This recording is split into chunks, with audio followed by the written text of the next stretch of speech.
We've worked with functions so far as sets of ordered pairs and also as an equation, but it's also common for us to work with a function in a graph form.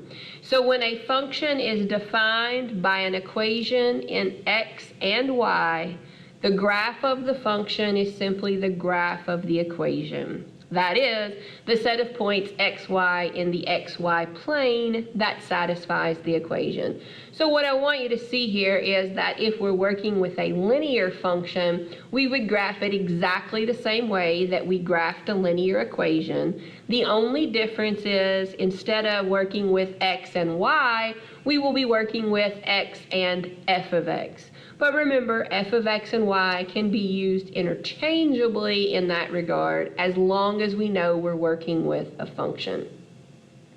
So the first thing that we want to be able to do when we're looking at a graph is we want to identify whether or not the graph is in fact that of a function.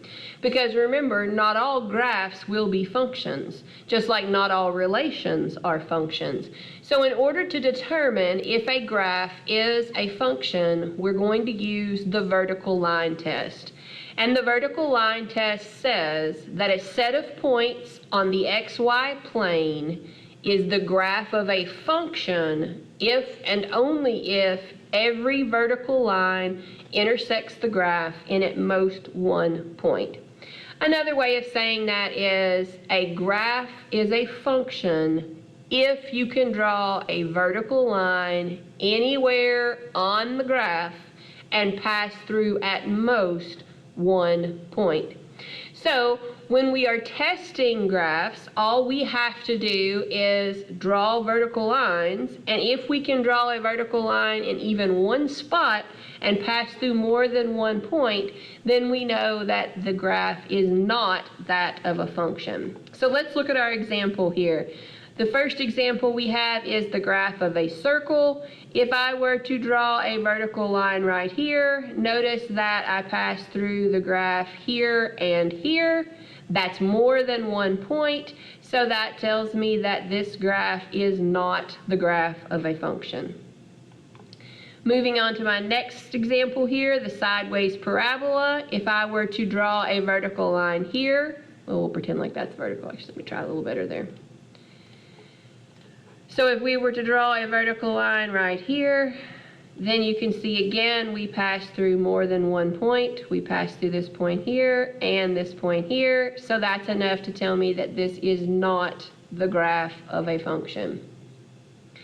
Our next example, which is a form of y equals x cubed, or f of x equals x cubed, I can draw a vertical line here and pass through one point, here, here, here, here, here, anywhere I want to. As long as my line stays vertical, then I will pass through no more than one point.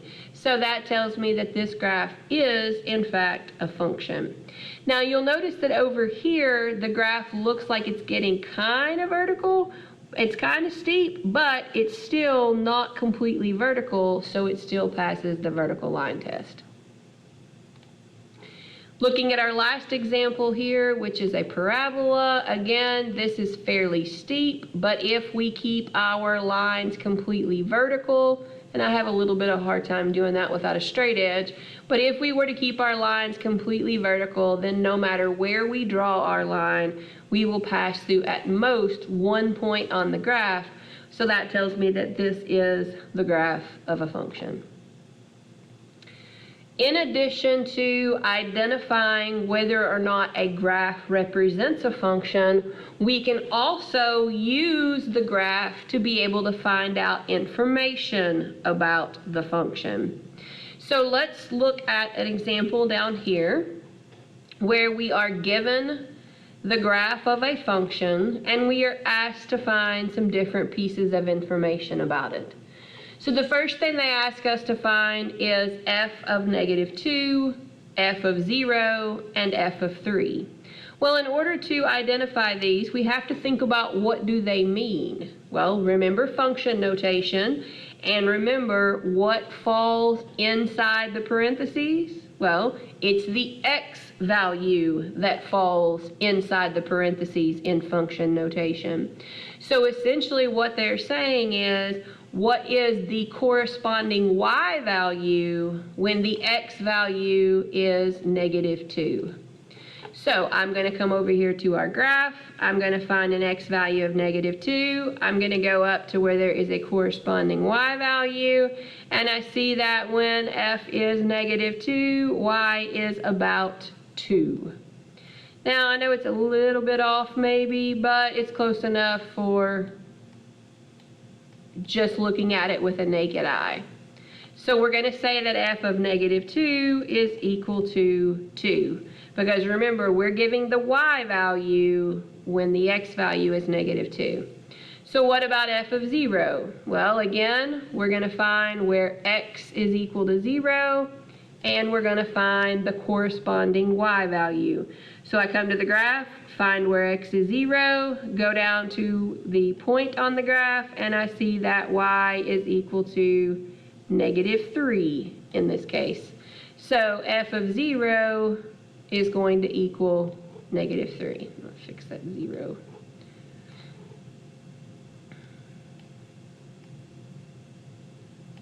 And then last but not least, we have f of 3.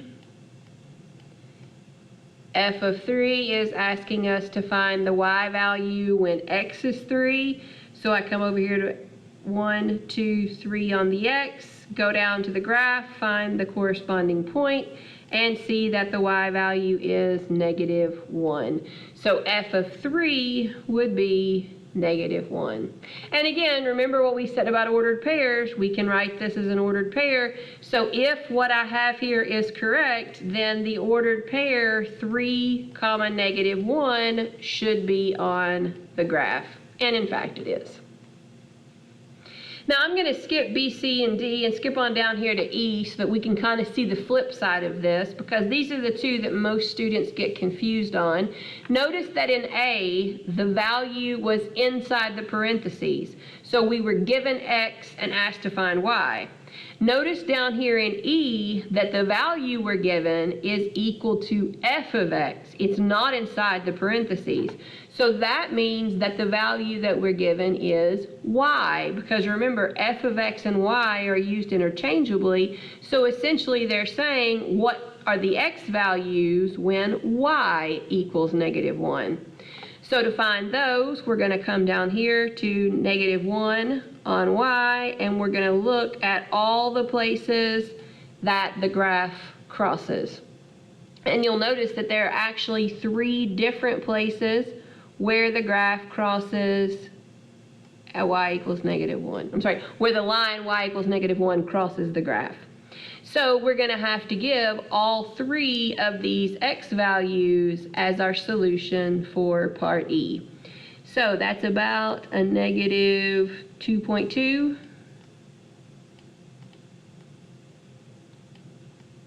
And when they don't fall exactly on crosshairs, just give it your best guess. Notice, you wouldn't want to say that it's -2.9 because it's not almost all the way over here to -3, but it is a little bit past -2. So if you said -2.3, something like that, you would still be kind of correct. Then we have this is just a little bit, hold on. 1, 2, 3. It's actually 3.2, isn't it? I see that I missed one of my lines there, so there should actually be a -3.2, because 1, 2, 3, and a little bit past that.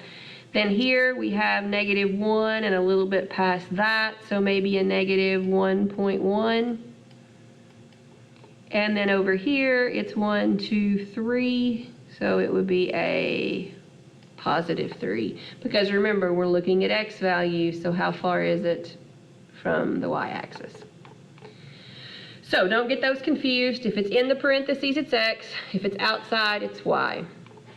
The last things that we want to find are the domain, the range, and the intercepts. Well, remember that domain is made up of all of the x values.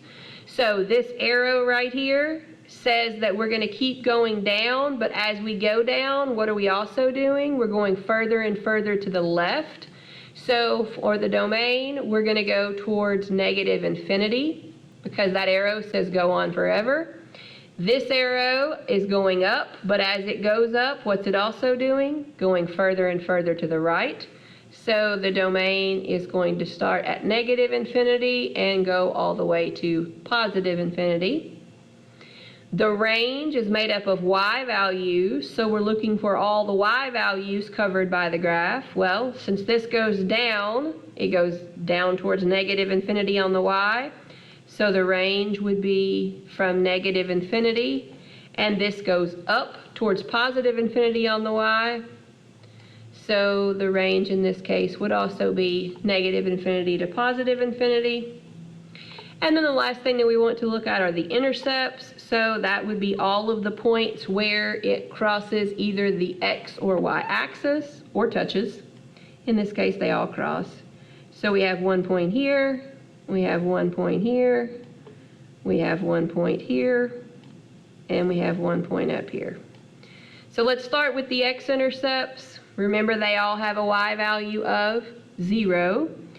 So this is 1, 2, just a little past 3, so maybe 3.1, comma 0.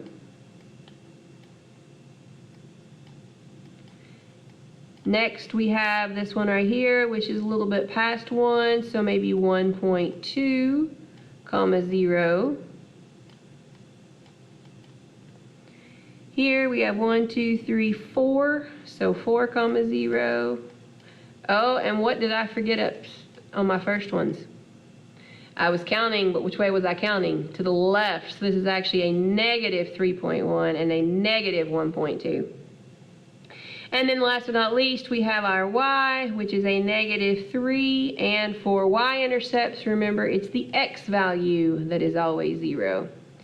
So it would be 0, negative 3. Now, when you're entering your answers in MyLabs Math, if they want the intercepts in an ordered pair form, it will specify to write them as an ordered pair. If it doesn't specify to write them as an ordered pair, then they're just looking for you to give the value itself. So negative 3.1, comma negative 1.2, comma 4, and then under the y, it would just be negative 3. So make sure you pay attention to that so you don't inadvertently miss a question and get frustrated.